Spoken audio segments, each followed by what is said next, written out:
Darf ich Sie bitten, Platz zu nehmen?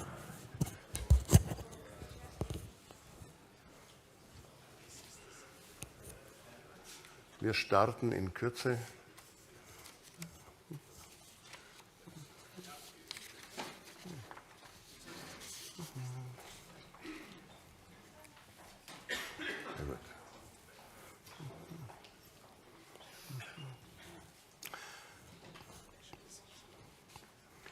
Meine sehr verehrten Damen und Herren, liebe Kolleginnen und Kollegen, herzlich willkommen zur dritten Wissenschaftskonferenz zur Technikfolgenabschätzung aus Arbeitnehmerinnenperspektive. Mein Name ist Thomas Matt, ich darf Sie durch die kommenden beiden Tage begleiten.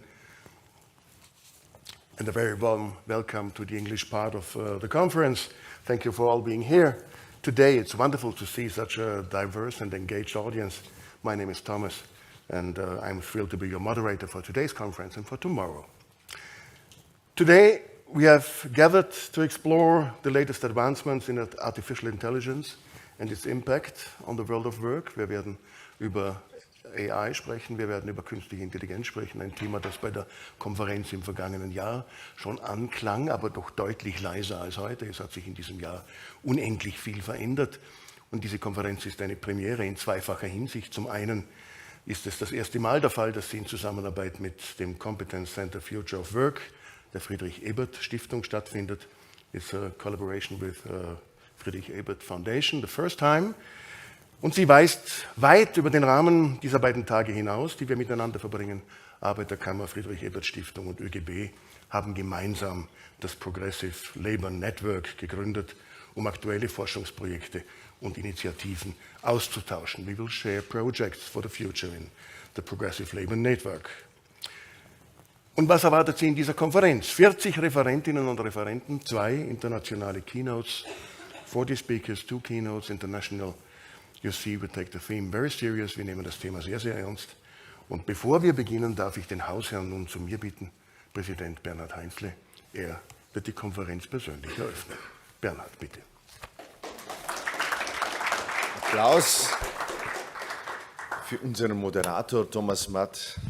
Danke, dass du das die nächsten Tage machst.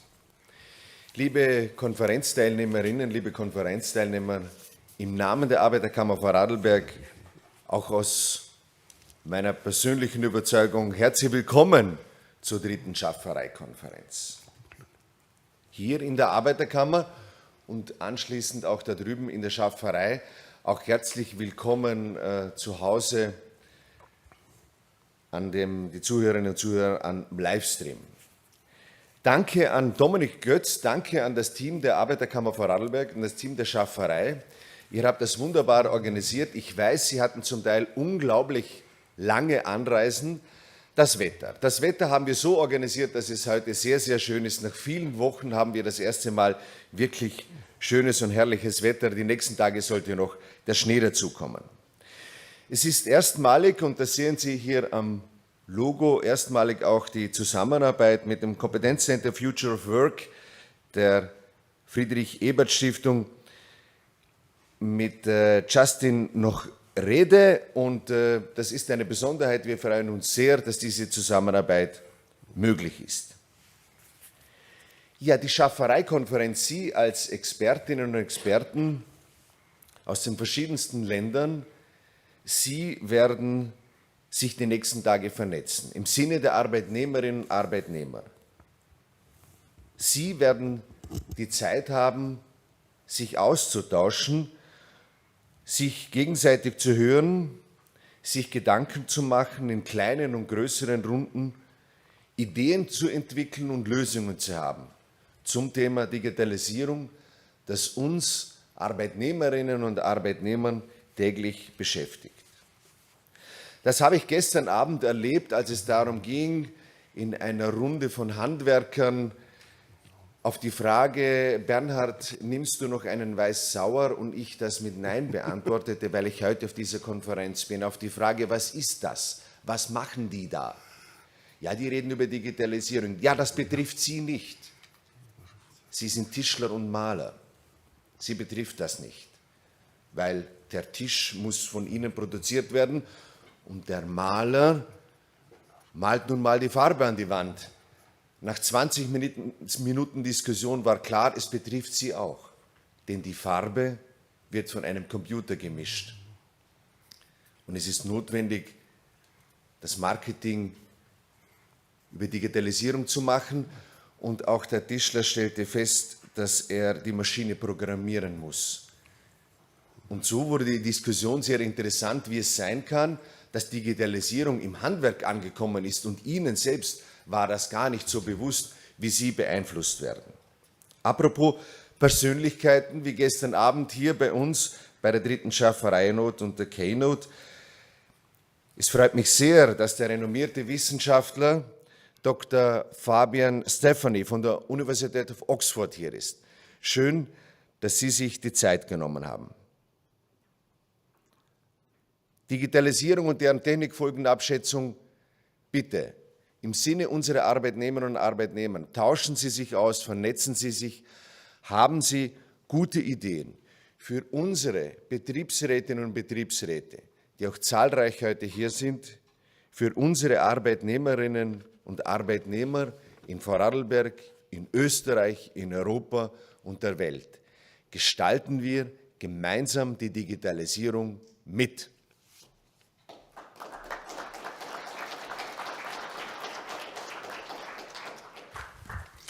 Ja, vielen herzlichen Dank.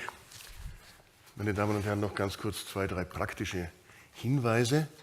Sie finden alle Informationen, die Konferenz betreffend, in diesem kleinen Booklet, das Sie alle erhalten haben. Das dürfte im Grunde genommen nichts mehr offen sein. Wir werden nach den Sessions, die drüben in der Schaffarei stattfinden, das ist das benachbarte Gebäude, in den 3 Stockwerken, werden wir die Mittagspause hier im Foyer draußen verbringen. Wir werden dort auch Kuchen und Kaffee am Nachmittag haben. Und am Abend sind Sie eingeladen in das Montfort-Haus, in das C3-Restaurant, wenn ich es richtig im Kopf habe. So Zahlen habe ich es nicht so. Dort werden Sie den Abend mit Dominik und Kolleginnen und Kollegen verbringen.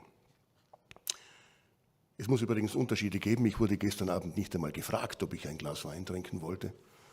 Aber er ist ja auch Präsident. Meine Damen und Herren,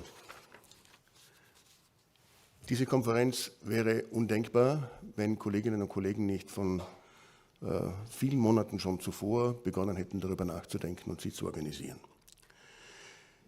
Ich werde Ihnen jetzt gleich Dominik Götz auf die Bühne bitten. Sie werden feststellen, er kommt frisch, jung, agil.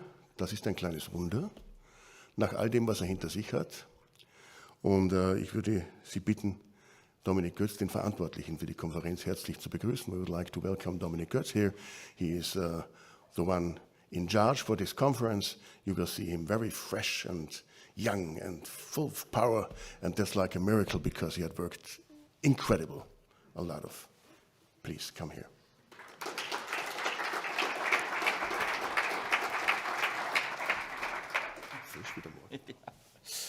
Ja, danke Thomas. Ich weiß nicht, ob ich alle Versprechen halten kann, ob ich wirklich so frisch und dynamisch bin. Der Hintergrund dafür ist, dass wir mit dem Nachzug gekommen sind, weil ein paar Kollegen, Kolleginnen gestern auch noch in Wien auf einer Veranstaltung waren und die Veranstaltung war relevant und auch in Verbindung zu der Konferenz heute, weil wir auf dieser Veranstaltung genau dieses Projekt nämlich vorgestellt haben. Gestern war eine große Abschlussveranstaltung zur Digitalisierungsoffensive der Arbeiterkammern. Die letzten 5 Jahre sind enorm viele Projekte passiert in ganz Österreich und im Rahmen dieser Veranstaltung ist mir auch eine Frage gestellt worden, und zwar, was hat mich am meisten überrascht beim Ablauf dieses Projekts? Und ich habe ein bisschen nachdenken müssen und die Antwort war dann, dass mich am meisten überrascht hat, dass, wie wir die Konferenz das erste Mal abgehalten haben, 2021, wir es geschafft haben, so viele interessante, tolle Leute nach Vorarlberg zu bekommen. Und dass das unglaublich schön war. Und ich glaube, dass wir jetzt, 2 Jahre später, doppelt so groß sind wie im ersten Jahr, bestätigt einfach, dass die Konferenz für alle Teilnehmerinnen, ich sehe auch ein paar bekannte Gesichter wieder, ein paar neue Gesichter, einfach ein tolles Format bietet, um das, was wir uns vorgenommen haben. Thomas, Bernhard, ihr habt eigentlich beide mir schon alle Inhalte vorweggenommen, aber das passt gut.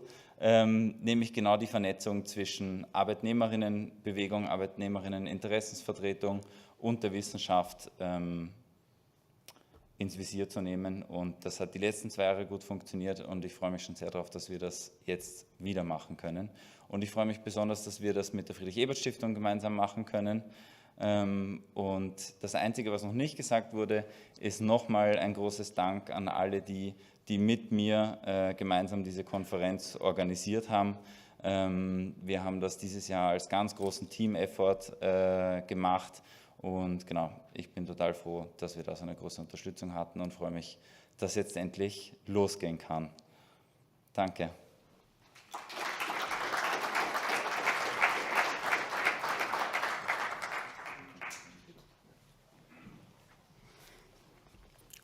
Meine Damen und Herren, diese wirklich besondere Art der Kooperation und dass es gelungen ist, die Konferenz jetzt auf noch mehr Beine zu stellen und auf einen breiteren Grund zu stellen, das wäre undenkbar gewesen ohne die Friedrich-Ebert-Stiftung, das wäre undenkbar gewesen ohne Köpfe wie Justin Nachrede. Justin Nachrede ist Analyst für Digitalpolitik bei der Foundation of European Progressive Studies. It is really a pleasure to have you here, Justin. May I ask you to join me on stage, please?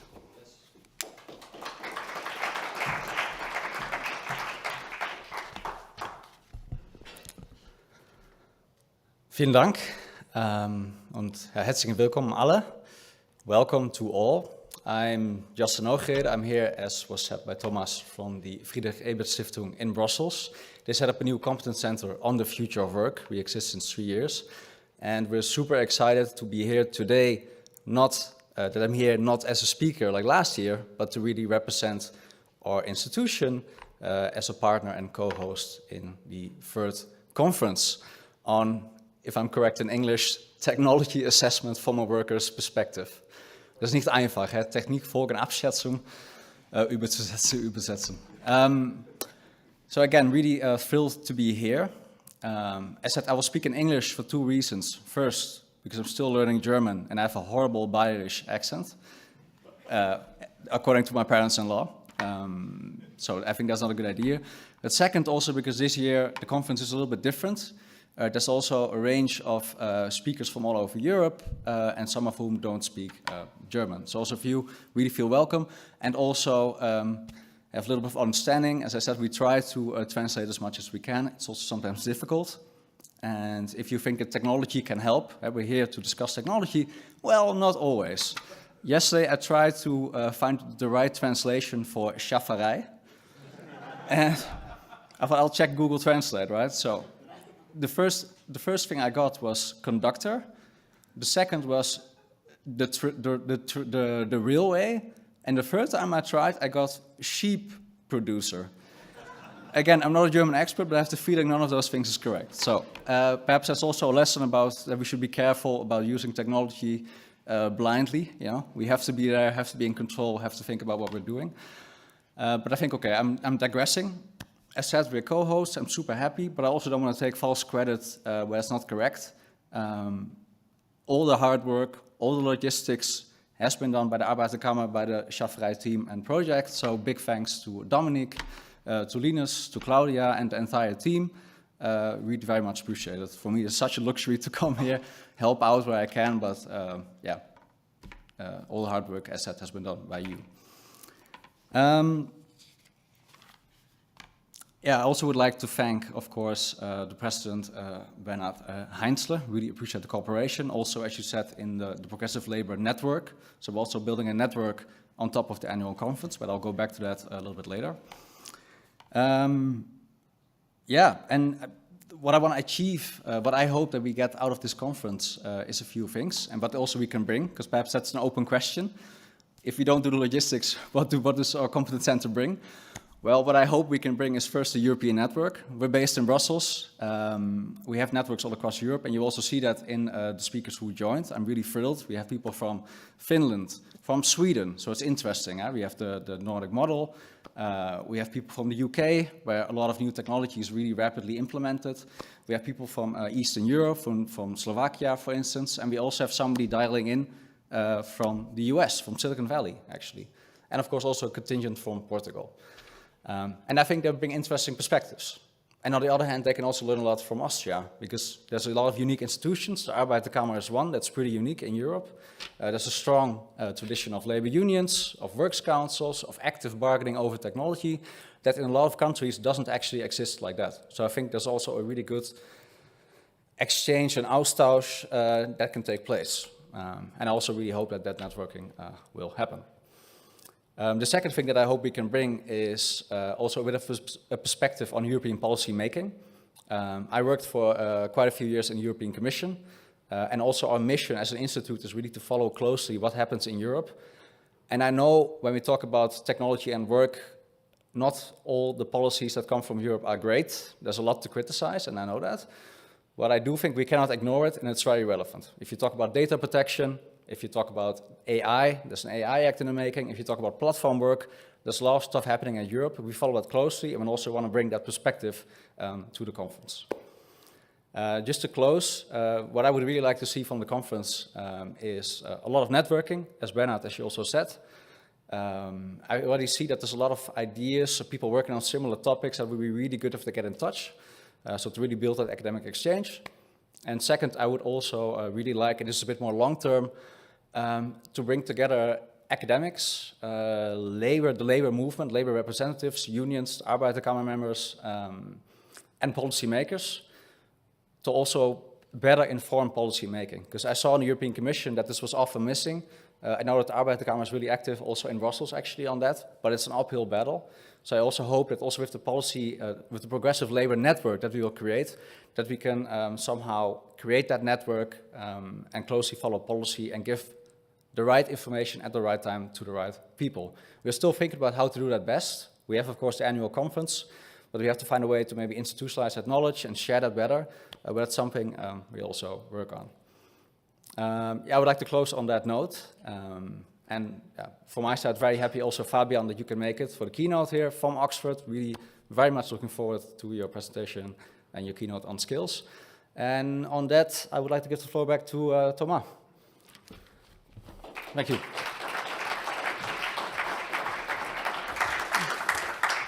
Thank you, Justin.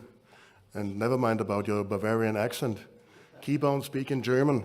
It's a nightmare to learn this language. Maybe you will find out during dinner. On the other hand, we have been under Bavarian government in the early 19th century. Wir pflegen seitdem ein sehr herzliches Verhältnis zu den bayerischen Nachbarn. Meine sehr verehrten Damen und Herren, ladies and gentlemen, let us welcome Fabian Stephany. He's assistant professor in AI and work at the Oxford Internet Institute, University of Oxford, and leading the Skill Scale project. And that leads us to the main question. His job is like preparing people for the future of work. And the situation that we are in now is often painted in rather dark colors. People imagine their workplace where robots and ChatGPT take over. There is a lot of fear of mass employment. And on the other hand, we read about people who use AI technology, for example, for graphic design or media business or video design, and they get very profitable jobs in the labor market. So both stories are true. One of the main questions is, which kind of skills do I really need now when times are changing so quickly? And Fabian Stephany, we are very proud to have you here. May I ask you for your input, please?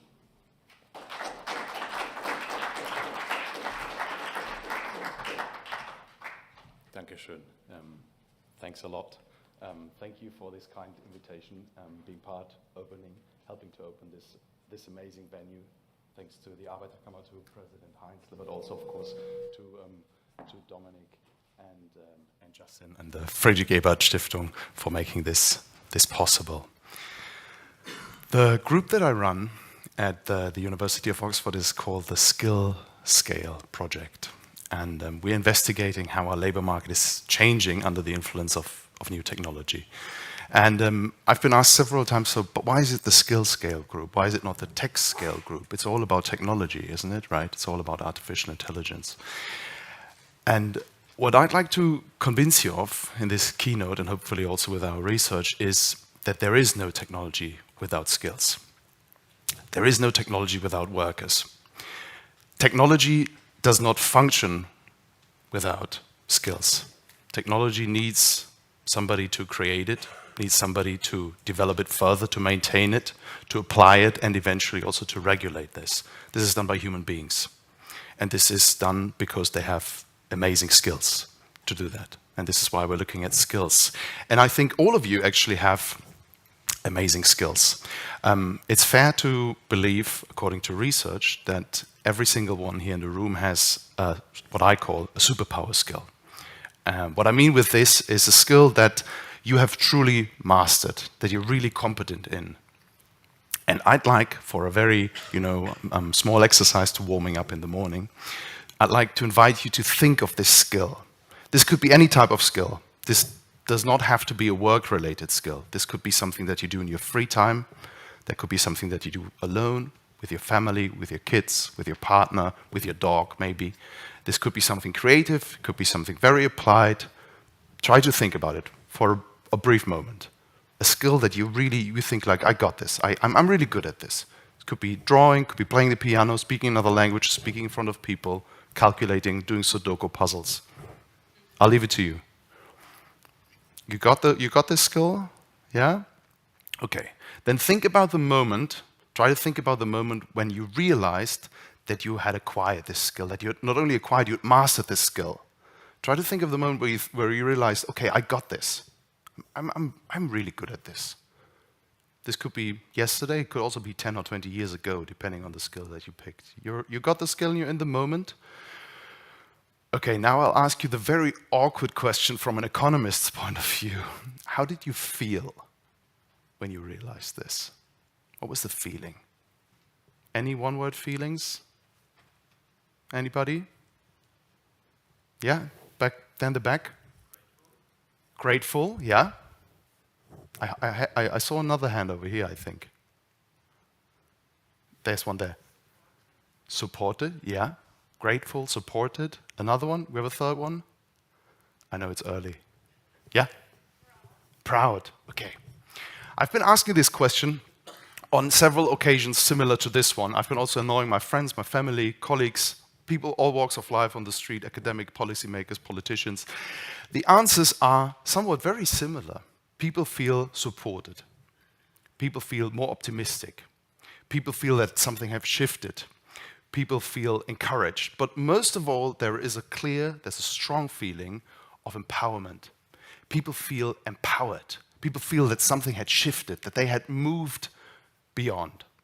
And this is actually what skills do. Skills allow us to move beyond, to do something that we were not able to do before.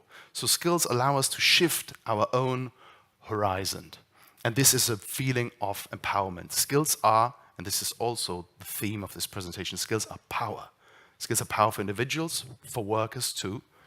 But skills are also powerful. They empower us not only as individuals, they empower us as a species as well. I'm not an anthropologist, and I have only very basic knowledge of evolution and biology, but those people who do have knowledge about these domains, they say that skills, learning complicated skills, and transmitting these complicated skills across generations, maybe dozens of generations, is what really defines us as a species. What separates us from all the other animals, monkeys, living on this planet, is that we're able to do things like this. The paintings in caves in Lascaux in France, which are, from my point of view, very skillful. I can't paint like this, but this is more than 10,000 years old, actually. So skills have always been with us. Skills have always been defining us. But I'm an economist after all, and this is about work. This is about the future of the workplace, and so I'd like to talk economics when I talk about skills. And I'll introduce one economic terminology. I promise you it's the only economic terminology that I'll be introducing, and that is the skill premium. In economics, there's a relatively simple definition of what skills are. In economics, skills allow you to complete a certain task on the labor market. It's not necessarily a one-to-one relationship. You could have one skill that allows you to complete several tasks, for example. But to put it very simply, and I'll excuse myself for fellow economists and people studying labor markets, it's a bit simple maybe, but the more precious this task is that needs to be completed, the more precious the skill. This means the more people want this task to be completed, and the fewer people there are on the labor market that can complete this task, the more precious the task is, and the more precious the skills are that allow people to complete this, and hence the premium, that's the economic terminology, the premium of these skills go up. And this could be all sorts of premia, actually. This could be monetary premia, this could be wages, this could also be bargaining power, for example, and we'll have a closer look at that. But the crazy news is we are not the only subject that can complete certain tasks, as we know in economics. Machines are also very good at completing specific tasks. And this is a particular machine. This is Arkwright's water frame. This is a machine that is, I think it's fair to say, to be called revolutionary when we look at the history of economics. That's a machine that's been, at least in part, invented by Richard Arkwright. That was in the late 1700s.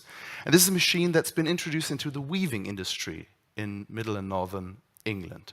And actually this machine is, I'm not going to get into the details of the machinery, but it's relatively simple. You have this wheel on the right-hand side. This is spun by water, by the power of water. And what this machine does inside is it takes several threads of cloth and knits them together to one larger thread. But this is a task that has been done before by human beings. And what happened here is what always happened when technology has been introduced into the labor market. Once this technology is efficient, proficient and efficient enough, so it means it can do a task as well as human beings, and it's also economically more efficient, it's faster, it can be scaled, because this machine doesn't need to sleep. This machine is not claiming for workers' rights. This machine is not going to go on the barricades and protest, for reducing working load and increasing wages. Once it's efficient and proficient enough, it will take over. That is one of the defining paradigms when we look at the history of economics, when we look at the history of technology and work. And you might not be surprised to see that there were humans back then, like there are today, that didn't really like this idea. So workers feared that they had to race against these machines. I'll show you a prominent machine, I'll show you a prominent worker. This is Ned Ludd, a couple of decades after the introduction of this machine, who was a leader, a workers' movement leader of protesters, sometimes of outright violent protests, who destroyed these machines, who protested against these machines, but also destroyed these machines, because they said, these machines, they take away our jobs. They take away our jobs. We go home empty-handed. Back then it was the man working predominantly. We go empty-handed to our women and kids and they'll starve to death. We have nothing to feed them for. And so they went on the barricades and sometimes even violently destroyed these machines. But in the end, they were wrong. What happened to them was actually the best thing that could have possibly happened to them in history. There was a parliamentary inquiry in the UK, just like 3 or 4 decades after Arkwright has introduced this machine, and that investigated how did this machine actually change the industry? What happened to workers? Was Ned Ludd right? Did they starve to death? Did they go home empty-handed? And the inquiry found out that only 40 years after the introduction, the demand for workers working right with this machine at the next step, the thread comes out and they take the thread and do something next, had risen by 4,000%. 4,000%. That's an incredible number if you think about it. And the reason for this, there are many reasons for this. One of the reasons is because this machine didn't sleep, because this machine was so fast and so efficient, the production could be scaled up. And if you scale up the production, if you produce much more at the same time, the product itself, clothing in this case, became cheaper. Prices dropped. More and more people were able to afford clothing, and they saw these clothes on the streets of London, and they thought like, hey, I want this fancy stuff too. Where do I get this? And so the industry perpetuated further and further and further, and so they couldn't even satisfy the need for workers that were, and that's an important thing, working right at the technology frontier. The technology frontier in this sense is where these threats come out. That's the technology frontier. And the workers that worked right after this frontier were some of the most demanded people in the textile industry on the labor market. So good news for Ned Ludd and his fellow workers actually back then. But this time, critics say, this time will be different. This time, we won't be seeing these efficiency gains, because this time, the technology is going to take over entirely. There won't be any need, at least what the critics say, the techno-critics, the Ned Ludds of today say, there won't be any need for humans to curate this anymore. The machine is going to do that itself. And there won't be any technology frontier for humans to step in. The machine is going to do it itself. And the most interesting thing is, this is not only about textile or accounting or financial advisory. This is about design work. This is about journalism. This is about banking. This is about sports reporters. This is about accountants. This is about people writing plays for TV series on Netflix. So this is really affecting, penetrating the entire economy. Generative AI, artificial intelligence, is close to becoming another GPT. What economists call a GPT is a general purpose technology, a technology that is really throughout all supply chains and throughout all industries going to be applied everywhere around the world. There are estimations that by the end of this decade, there won't be any job left that is not working to some extent with artificial intelligence. And so it's not surprising that colleagues of ours at the University of Oxford predicted that 50% of the labor force by the end of this decade will be at very high risk of automation, will be of very high risk of being substituted, entirely substituted, like Ned Ludd feared, by machine learning and robotics. 50%. 1, 2, 1, 2, 1, 2, 1, 2. But I give you another 50%, which is actually very surprising if you think about these doomsday scenarios that we always heard. You know, these doomsday scenarios, they were with us all the time. It's not only Ned Ludd. These doomsday scenarios, they also came up when we looked at the introduction of the conveyor belt, the introduction of the fax machine, the introduction of the computer, the introduction of the internet. And it never materialized. But this 50% is real. This 50% is a survey done by the European Commission, by Eurostat, of European small and medium-sized enterprises, the backbone of our economy.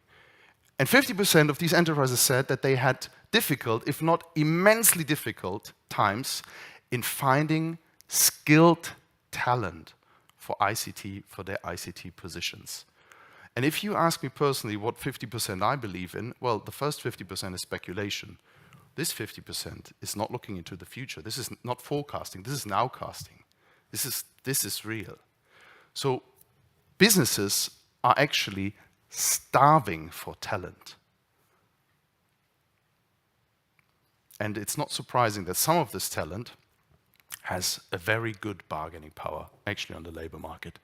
The savvy, how I call them, one of the 3 classes of workers that are emerging on this AI-struck labor market, the savvy, they are racing with the machines. They have jobs like data scientists, for example, or machine learning engineers, or data analysts. So people that are, like the weavers back then, working right at the technology frontier.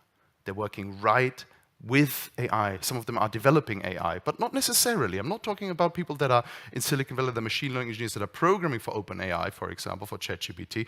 I'm also talking about people who apply this, like data scientists, for example. 10 years ago, there was a prophecy that I trust much more than the one of the doomsday scenario, and that's been run by the Harvard Business Review, who said that the data scientist is the sexiest job of the entire 21st century.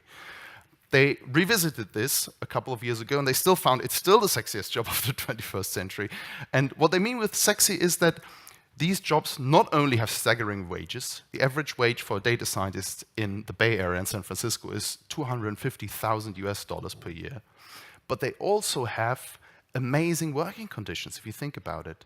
They work for companies that allow them a great deal of flexibility when it comes to determining their time, when it comes to working from home or working in the office, when it comes to taking a holiday, when it comes to asking for a Friday off because your child is sick.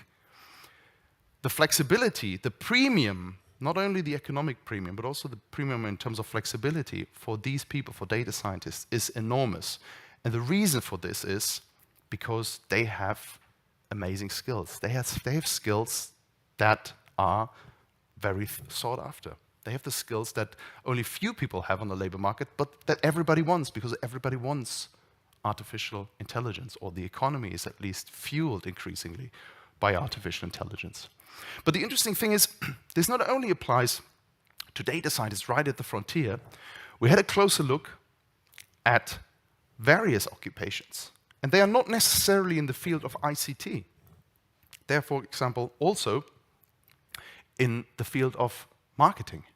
And what we looked at is, we compared two types of workers. They are, statistically speaking, the same, but there's one difference. One group of them, works with artificial intelligence, and the other doesn't. And the difference shows in wages. This is data from the United Kingdom, by the way. Significantly, if you think about it, for marketing specialists, we have a premium of almost £15,000 per year for people who do the same work, more or less, with the difference that they are applying AI technologies. And by the way, we're not talking about AI technologies in the sense that they are developing algorithms. We're talking about working with expert systems, using ChatGPT, for example, in their work for summarizing texts or for analyzing data. It's not surprising to see marketing specialists, for example, here on top, because who has ever worked with marketing knows that marketing is fueled by data. So these days, marketing is really a lot about harvesting mass data from large customers and trying to make sense out of this data, trying to find patterns in this data. And artificial intelligence is extremely good at finding patterns in the data. But there's also a different side to this. What if you don't have the AI skills? What if you don't know how to work with big data or data analytics or machine learning? What if the biggest problem for you is actually that your computer crashes twice a day, or that you don't have Wi-Fi connection, or that the server is not running well? So what if you're not that savvy when it comes to skills? What if you're a designer and you know how to work with your design software, but you have no clue on how to apply artificial intelligence to your business? Or a writer, for example, and you have no idea what ChatGPT could do for you. Colleagues with the Rest of World news outlet have collaborated with us, looking at a couple of these knowledge work jobs, designers, for example, and found that artificial intelligence increases productivity tremendously for the people who know how to work with artificial intelligence. But it's also putting a lot of pressure on those workers who do not have the skills to work with artificial intelligence. If the time that you need to complete an image like this, a design cover for a magazine, for example, diminishes by an order of magnitude in time, how should you compete if you don't have the skills to work with this tool? And this is actually, unfortunately, kind of an old story, if you think about it. Artificial intelligence, we're talking about AI, I mean, AI is kind of the theme of this venue as well, but technology in a broader sense, digital technology, has been changing the labor market constantly, and digital technologies, because they are so all-compassing, they're penetrating so many sectors, are changing the labor market significantly, in particular over the last 20, 30, and 40 years. So the struggling are not only the design workers, the struggling are also the people that are increasingly marginalized and put under pressure on the labor market because they are running against the machines. Because technology has been used, sometimes on purpose, as a leverage against them. And this shows in the numbers. If you look at the United States, for example, what we see is that until the 80s, productivity and wages, worker wages, and we're talking really about the entire labor market, the pay, the hourly pay of workers, has going in lockstep, as they should, I assume, right? Every hour spent leads to more productivity, and the ratio between them, the relationship, is a constant one. But then something changed, and I know I'm presenting a relatively monocausal explanation here. It's one part of the picture, but certainly the introduction of digital technologies, the first IBM personal computer that entered US offices in August 1981, marks a point where these two important figures, productivity and worker pay, started to decouple. And while worker pay stagnate and just hover above, inflation rates more or less, productivity has been going on and on and on. Part of this explanation is, of course, also, particularly in the United States, the decay, the erosion of unions, of union structures. But this goes to a certain extent hand in hand with these new technologies, because the more and more you have knowledge workers entering the domain, and the more and more work becomes fragmented, the less there's scope for people to unionize, and the less there is the option, actually, to rely on collective bargaining power when you negotiate wages. The savvy, for example, don't really need this. If you think about the savvy have exchanged the potential of collective bargaining for individual bargaining. They have the skills, they bargain with their skills. Their skills are so much in demand, they don't, frankly speaking, they don't need the collective to bargain better working conditions. But while the struggling are racing with the machines, there's another group, actually a silently growing group, immensely growing group, if you look at the numbers, that is also involved in this new AI-struck labor market. When ChatGPT, the first prototype, and I'm not making any advertisement, there are many AI solutions, but that's just a very prominent one to make this clear, arrived on the market, the model did not function at all as Sam and OpenAI had expected it. The first prototype versions of ChatGPT were full of toxic, hateful, and violent content. Well, if you think about it, it's not a big surprise, because what makes artificial intelligence so intelligent is data. And the largest pool of data that we have at our disposal as humanity is the internet. And unfortunately, if you have a thorough look at the internet, you realize that the internet is, unfortunately, to a certain extent, full of harmful, violent, and hateful content. And if you just train a model based on this data, you shouldn't be surprised that the model in the end is going to give you this: garbage in, garbage out. That's one of the big paradigms in machine learning. So what did they do? They hired tens of thousands, via subcontractors, tens of thousands of so-called click workers in Kenya. So these are people that, for roughly speaking, $2 to $3 a day, work on this data, work on this toxic, violent content, and curate it. That's what they call it. Technically speaking, it's called reinforcement learning with human feedback. You could call it click work, you could call it human oversight. It doesn't really matter that much. The thing that matters is that this industry is one of the fastest growing industries globally. At the University of Oxford, we run the Online Labor Observatory together with the ILO, where we look at all sorts of work that is mediated via platforms online, but specifically also at this type of work, so-called click work, or data clerical work, to be more precise. And this is one of the fastest growing domains. We're talking about dozens of millions of workers, if not already hundreds of millions of workers in countries like Kenya, Bangladesh, the Philippines, India, that are doing nothing but sifting through content, through pictures, through texts, that is used for fueling AI technologies that we use on our phones every single day. And often, even if you can debate about the economic working conditions, because these are low-wage countries, the psychological toll, which has been described in great detail by a wonderful article by Billy Perigo in Time magazine earlier this year, the psychological toll of some of these workers is actually immense. So if we come back to the idea that artificial intelligence is going to steal our jobs, quite the opposite is the case. The savvy and the struggling, the most prestigious and maybe the most precarious occupation of our times, they do not exist despite of artificial intelligence, they exist because of artificial intelligence.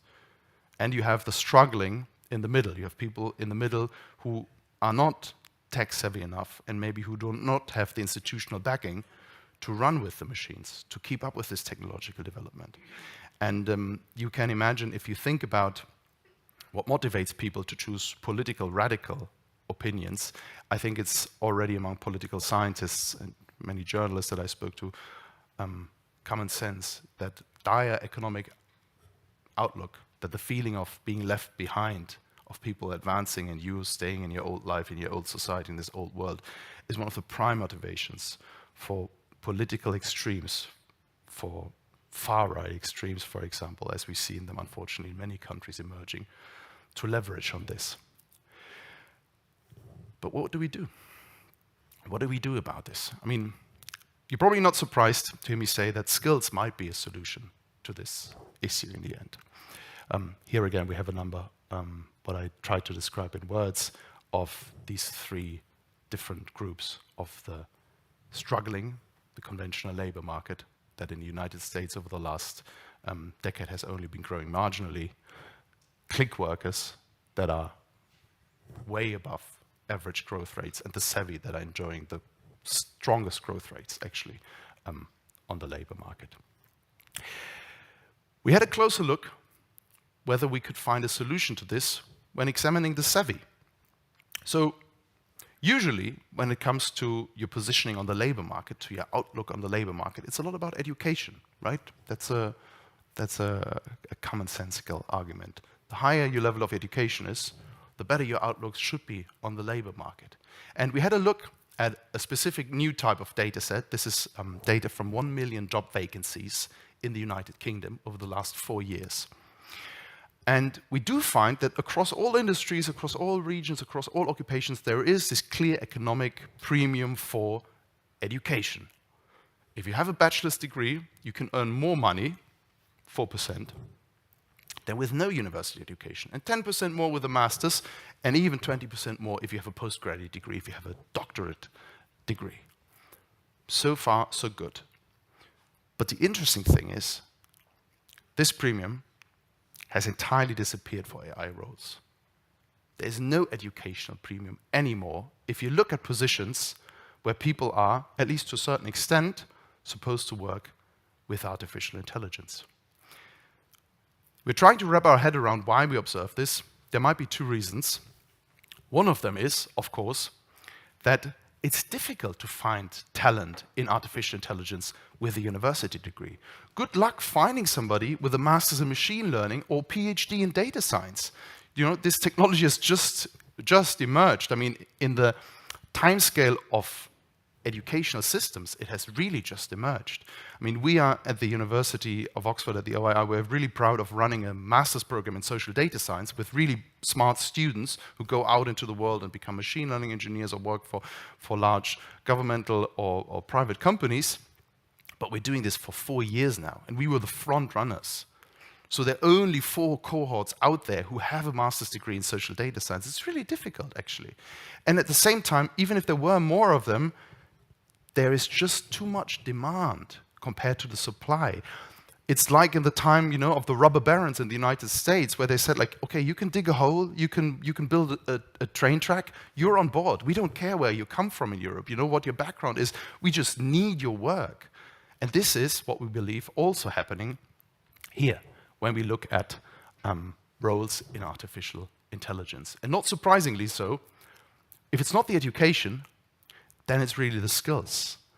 And the skills are tremendously valuable, the individual AI skills. And again, I'd love to stress at this point, I'm not only talking about people who know how to do sophisticated programming and machine learning.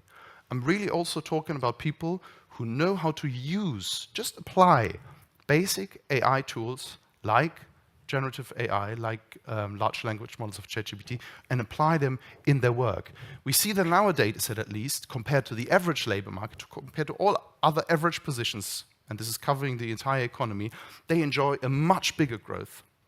They enjoy sizable wage premia. The salary for people who have these skills, who apply these skills across all domains is immense, and they also have extremely high premia. And when we talk of premia, we're not talking, I may remind you, of economic premia. We're also talking about premia of labor market quality.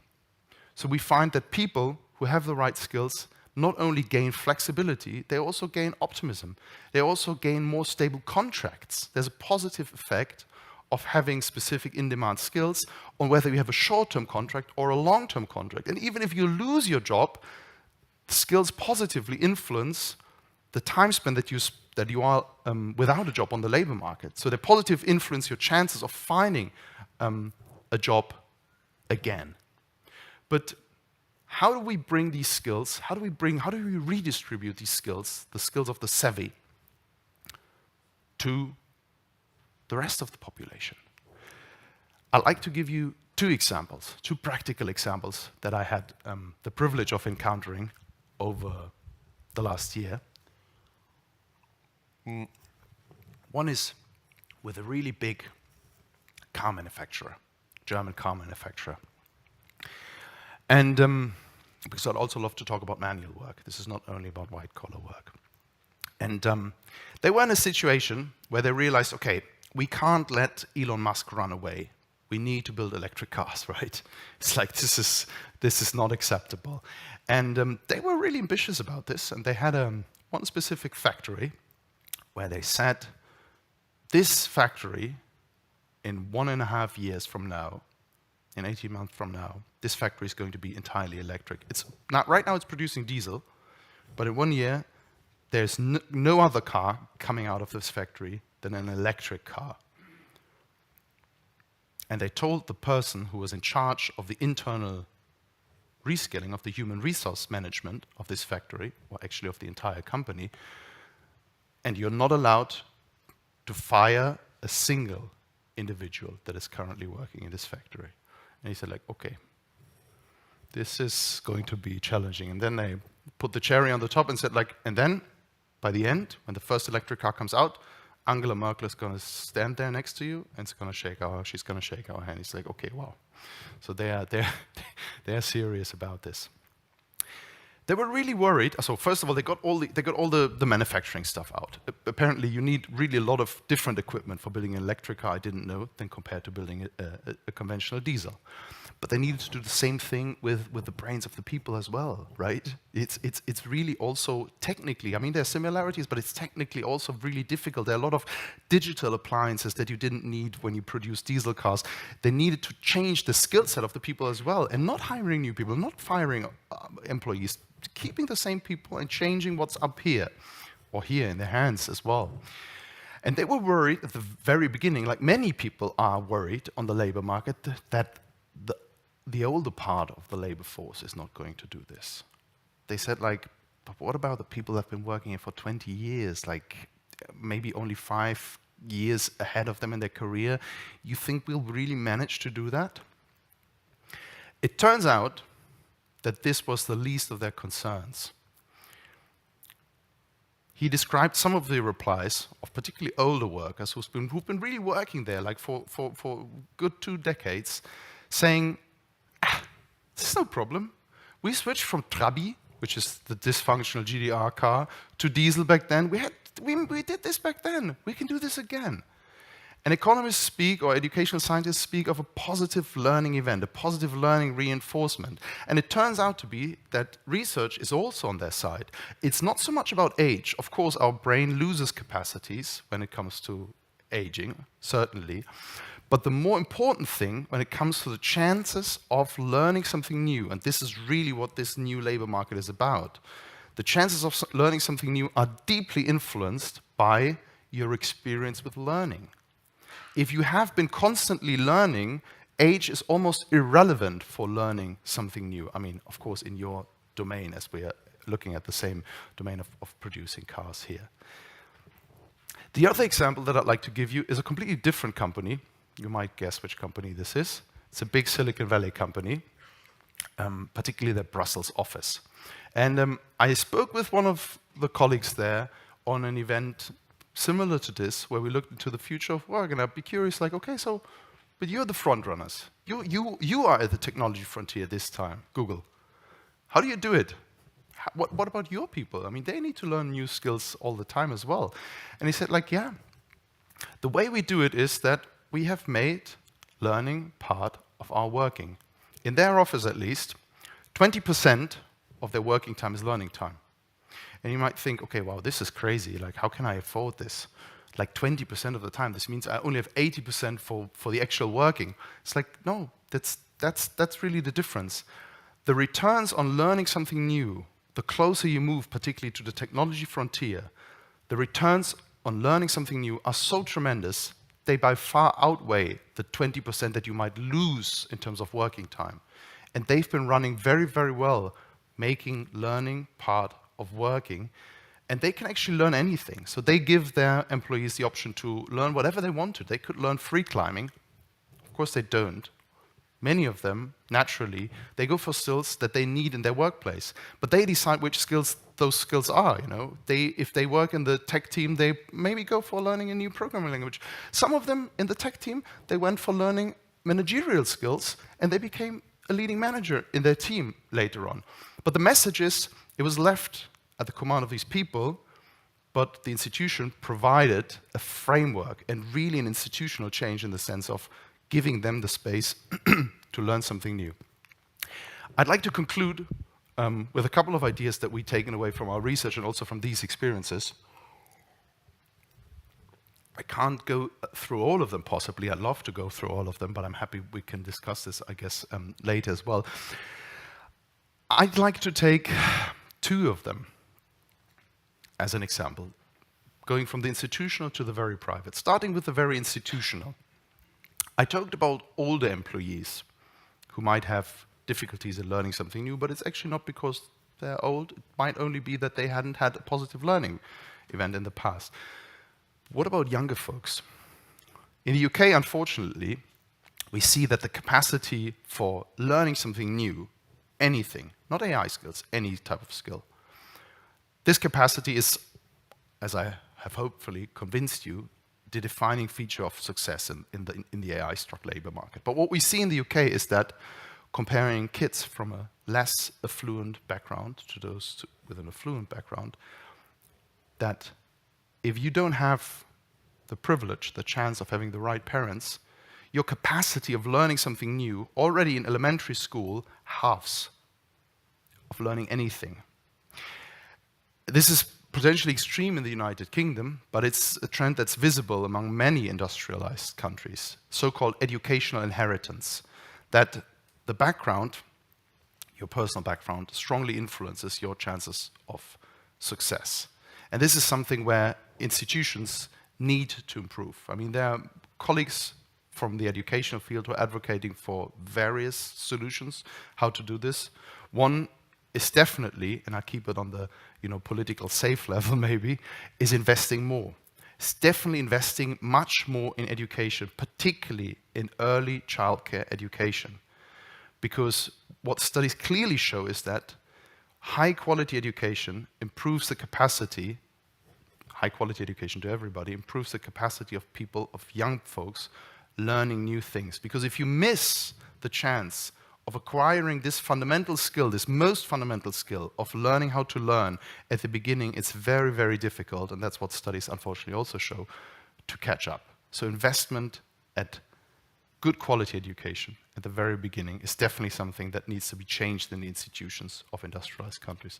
The last point, going down to the very individual level, is thinking like a data scientist. I'm not saying that everybody should become a data scientist, but what I've tried to bring across here as well is that the defining feature of the power of artificial intelligence is data.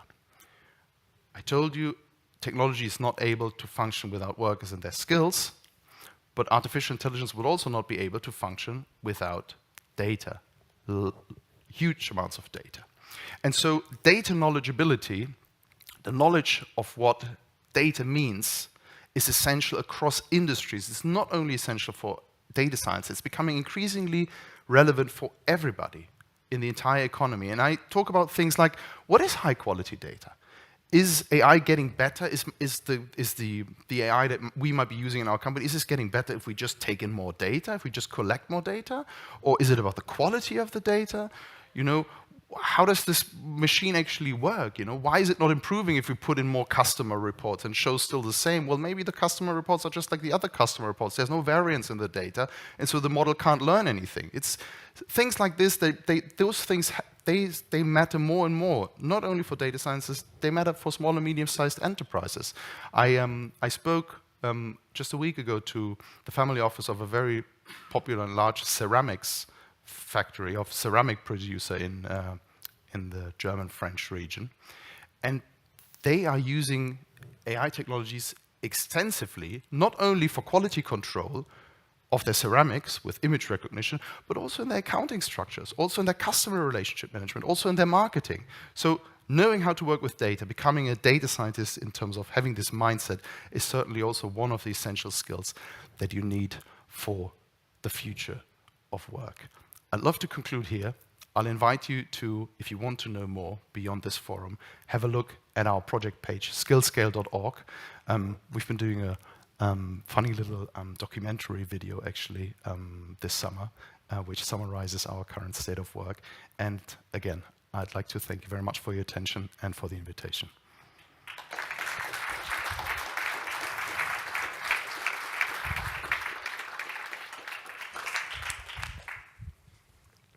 Thank you, Fabian Stephany. It was wonderful to stay here. It was wonderful. I'm sure we have a lot of questions. We have only just a small window of opportunity from about 15 minutes. So give me a sign. Who would like to ask questions to Fabian Stephany? Use the opportunity. Yeah, there is one. And we have a microphone. Just wait. Sonia is on their way. Yeah, thanks. I try to keep it brief. So thank you for your rather encouraging talk, and also in particular thank you for highlighting the shadow work going on in this whole AI training and so on, because it's too often forgotten, I feel. I appreciate that the focus of your talk was on skills and also of your research is on skills, but I would like to go back and take a step back to the beginning, where you started with this anti-ludist or pro-ludist debate, and that in the long run we actually all profited from increased productivity and our living standards raised and so on. And I would very much agree with that. So in general, all this development has been a boon. But I'm sometimes worried that in the whole debate around automation technologies, we are still very much focused on a economic growth-based paradigm where we say, okay, we will keep our labor market stabilized by increasing economic growth ever further.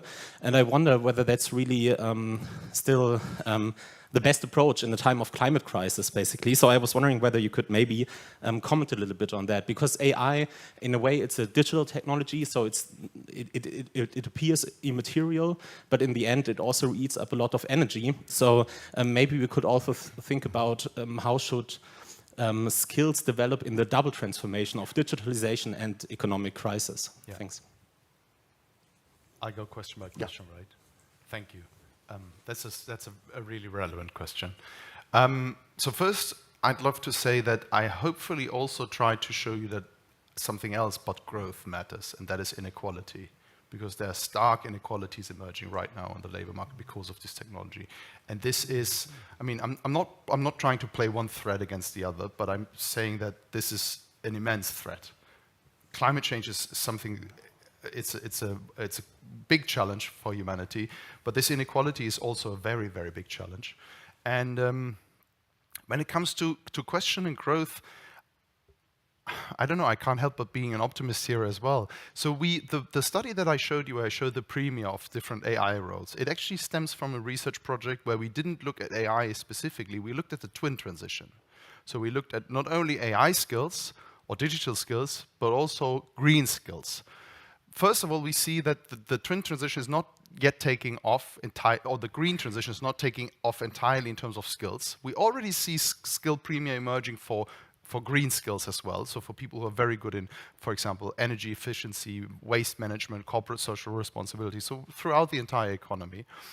But the interesting thing is, the most demanded jobs, or the highest premium, we saw for the twin transition combination, for those people who use AI technologies in the domain of working with green technologies. And this at least gives us a hopeful indication that technology might be most efficiently used actually in this field. AI might be very valuably applied in the domain of improving efficiency, of coming up with new solutions, of reducing environmental output. But if this is happening under a zero growth or positive growth scenario, this question is too big for me to answer.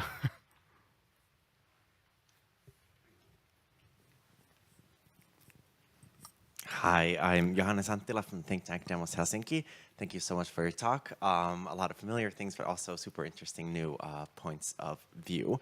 I have maybe a rather self-serving question. I'm currently interested in, or I especially like your kind of the savvy, the struggling, the silent, so this three-partite sort of division. And for me, it kind of builds into a lot into how value chains of, for example, AI or other technologies are developed. So that we have people at different points of this technology, those labeling the data, those maybe developing those tools, and then those whose workplaces they're used at. And I'm currently interested in how could we build solidarity across this value chain, because I see that it might not be an ideal situation for anyone.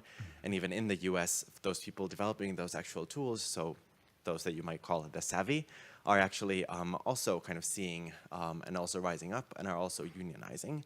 But maybe I was wondering if you've seen this sort of realization of common interests, if you visited the car factories or if you've talked to these different people in these different groups, of is there a sort of realization that they are a part of the same maybe story, or that there could be solidarities that could be used then to build collective power that then could result in these kind of more positive outcomes in the workforce. Thanks. Thanks, Johannes. This is also super good. I'm not an expert when it comes to collective bargaining, but from what I've seen in the research, the news for unions are not that great. The prospects are not that great, because what I understand as basic features that are required for collective bargaining is, first of all, a collective identity. You need to see yourself in this other individual to say, like, okay, we fight together for an improvement of our conditions. With the rise of the knowledge worker, very broadly speaking, like in the 80s, and it continues to rise, professionals, experts, they are per se not the best, recipients for the advocacy of unions, because they often work on large projects, but they're experts. They say, like, I'm an expert. You need me personally, individually, my skills. I'm the expert. I'm not gonna mingle with the other experts. In the struggling group, of course, you have still a strong union element, though. I mean, I'm probably not breaking bad news right now, but also in this sector, in heavy industry, industrial sectors, union membership is going down. I'm not really fully aware of the reasons here, but for the other groups, it's just difficult. The savvy are experts, strongly individualistic, and they have a strong bargaining as individuals. They have their skills. Just think about it from a rational point of view. I mean, I hate to say this, but they think, if I can bargain sufficiently individually, why do I need the collective? And for the silent, it's really tricky, because the silent actually they share working conditions. So in all this precariousness, unfortunately, the working conditions of click workers, of people annotating images in Bangalore, is not really different from the people annotating texts in Kenya or in the Philippines, for example. But here you have a problem. They are thousands of kilometers apart.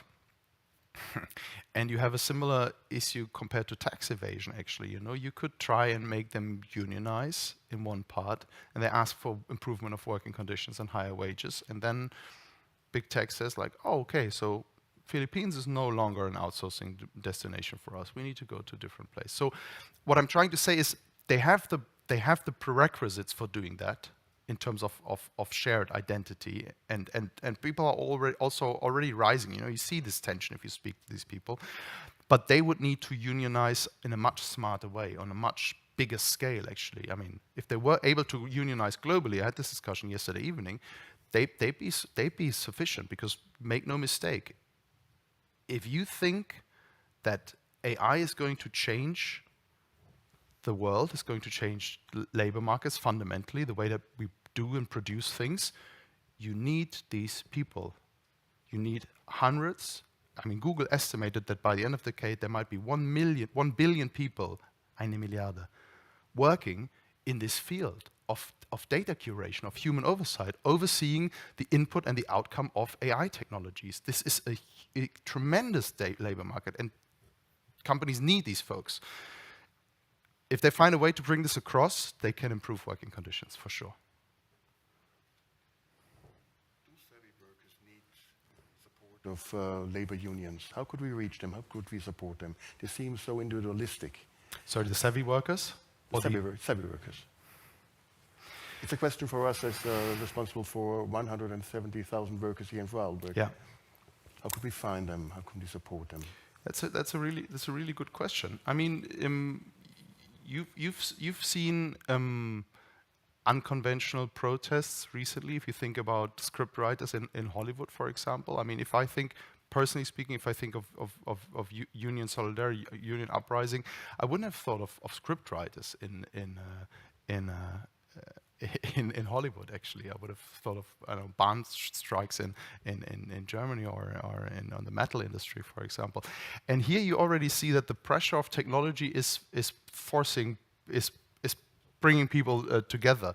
I mean, it's the flip side of the coin. The industries are getting more and more commoditized as well. I mean, if you open Netflix, for example, it's impossible to, for me at least, it's impossible to find my way through all of this content. So TV series, for example, are being produced like almost in a factory, like on a daily basis. There's a new thing.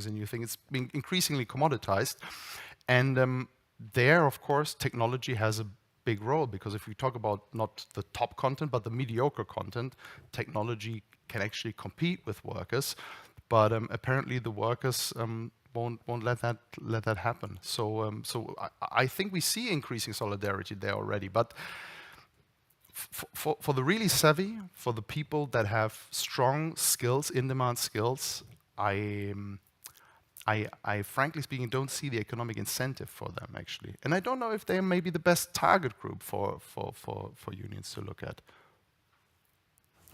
Thank you. Are there any further questions? Yes, there is one. And the second one, Justin. Well, thank you for your keynote. My name is Martina Kohlberger. I'm from an applied university in Innsbruck. You talked about educational inequality, I guess also class inequality. I would be interested in your perspective on gender inequality and, these three parts of savvy, struggling, silent. How would you see how, we are evolving in, in the perspective of gender inequality, or will it be reinforced? So what's your perspective here? I think you have to separate all of these three classes when you talk about this, but it's a super relevant aspect, of course, because there is gender inequality. Before AI, before any technological change, there has been gender inequality in the economy, but it's been more or less pronounced in different fields. And this is going to change, or is changing, through technology, for example. So just to give you a few examples, when you look at the savvy sector, for example, on the top, you see relatively little gender discrimination in that sense, so that women are excluded on purpose, for example, on the basis that employers might fear that they drop out because of motherhood or other family obligations. Reason for this is because of the power of skills. The demand is just so immense that they can force flexibility on their employers just because of the power of their skills, if you want me to put it in simple terms. On the other hand, if you look at the bottom, unfortunately, of this distribution in click working, you might think like, okay, this work is so precarious, there can't be any gender differences, but there are gender differences. They're actually tremendous. If you compared to the wage level, compared to the poor quality that this work already has, there are tremendous wage differences or gender differences. A colleague of mine, Abigail Adams, in Oxford, has been investigating this, and they make an interesting finding, because you think actually that if you're paid by your output, if you're really paid by the hour that you deliver, by this little piece of work, how can there be, in such a fragmented labor market, in such a casual labor market, how can there be gender differences?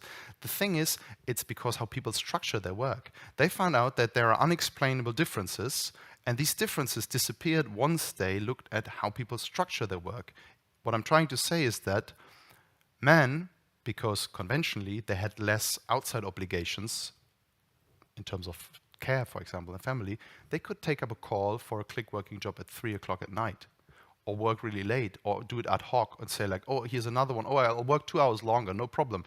While they observed that women had to structure their day much more clearly, and therefore lost, this flexibility, and also lost a couple of gigs, as they call it in click working, and therefore a gender gap actually opened in this sector. So just to give you a few ideas on how this is unfolding from a gender perspective. There's left one over there, and the second one, Justin Nogreda in the first row. Please. Thank you. Kerry Williams from Wales TUC. It was interesting that you sort of talked about the myth that AI and, for example, ChatGPT is produced without labour, without human labour. Do you think there's an opportunity there for labour organisations in Europe to expose that myth and to challenge the idea that the future that some propose is without human labour, and to shine a brighter light on these silent workers? So first of all, I'm happy to come over and give a talk, if this helps.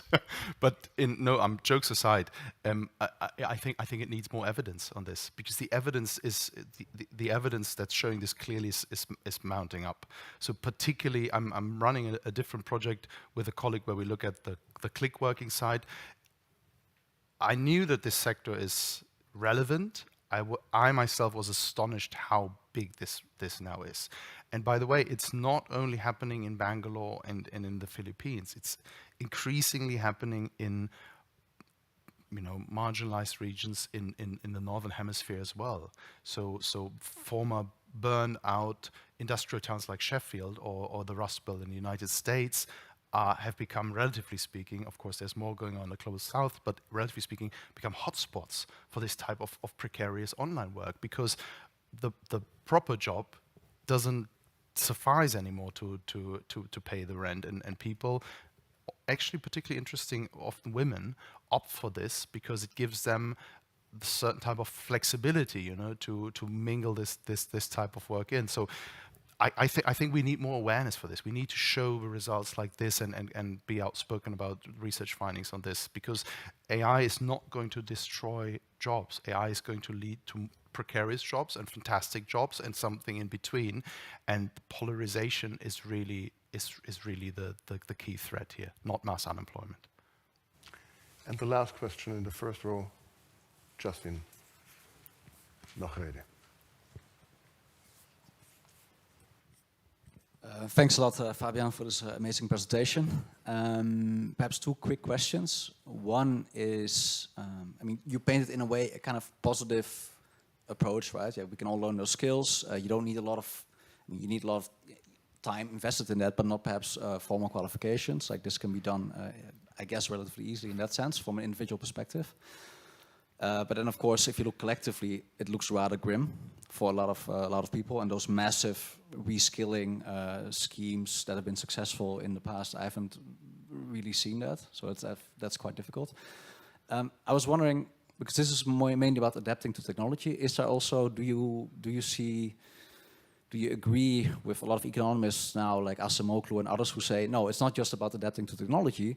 Actually, some of that is overhyped, and in some ways that technology is explicitly used to replace labor, whereas we want to make it more complementary. So we want to affect how the technology operates. We should, lower taxes on labor, increase taxes on the technology, have more workers co-design how the technology functions in a way that the path changes. That's a bit abstract, but that's the first question. Second question. We talked, Thomas also mentioned, what are the points of leverage for unions? Where can we do collective bargaining? Because, there's a lot of sectors that will be affected, as you said. And I was wondering, is this also about the data? Because like ChatGPT, others, they have been trained on massive amounts of data. I guess there's limits to that because as you said, there's a lot of garbage on the internet. So like how much can you improve there? So is the next step about specific data sets in specific sectors? And should unions kind of guard that data and use it as a bargaining chip to decide how it's being used and to make sure that they get the benefits? Because as you said as well, there's a widening gap between productivity increases and the share that goes to wages. Yeah, those are the two questions. Okay, wow, you're getting to the gist of it. On the first one, I'll keep it short on that one because it's getting really, once you start talking text, it gets very political. But I do think from an economist point of view that we need to help balance capital and labor again. Because if labor is that much under pressure, it's actually also crazy to tax labor that much from my point of view. So one could think about lowering taxes on labor, increasing them on capital, but not so much on technology. Because I fear that this is actually going to kill innovation to a certain extent. And if you think about it, people like to tax robots, but they never liked to tax containers, for example. It's also, we have a certain bias as humans thinking about this. Though the cargo container, has probably destroyed more jobs than artificial intelligence because it made shipping so efficient on a massive scale. And a lot of people that were doing the packaging before, they were no longer needed. You put it in the container is shipped. It's like so easy. Nobody thought of taxing containers. It's often that we want to tax robots because they look like us and we're scared, and it's like that this should be taxed. But I think that's not the right way to go. But when we come to capital and labor, yes, I think like if labor is becoming increasingly fragile in some sectors, like why tax it still relatively heavy in to a certain extent? To your second question, I think, very roughly speaking, this technology has been fueled by three things. Skills, you're not surprised to hear me say this. Data, but also hardware. NVIDIA, they do the processors, the chips, the graphic chips that have been used for doing these calculation server centers. It has become one of the most valuable companies actually on the planet because of this revolution. And I think the productivity gains from data are about to be used up. We don't really need more data. What we need is skills, and I mean a more skillful application of the data that we have.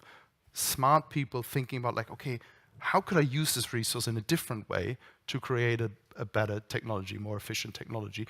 And the other one is hardware. So my colleague Willi Lidonbirta is doing research on this. There is a real geopolitical fight between the United States and China going on who is using whose data centers, the server centers where these calculations are run. This is going to become a real geopolitical issue, even if we leave the topic of Taiwan, for example, aside, where many of these microchips are being produced. So in a nutshell, the skills and the hardware have become much more important than the data, actually, in the long run. Thank you very much for this really inspiring keynote, for sharing ideas, problems, doubts. It was really wonderful. Thank you. Thanks so much.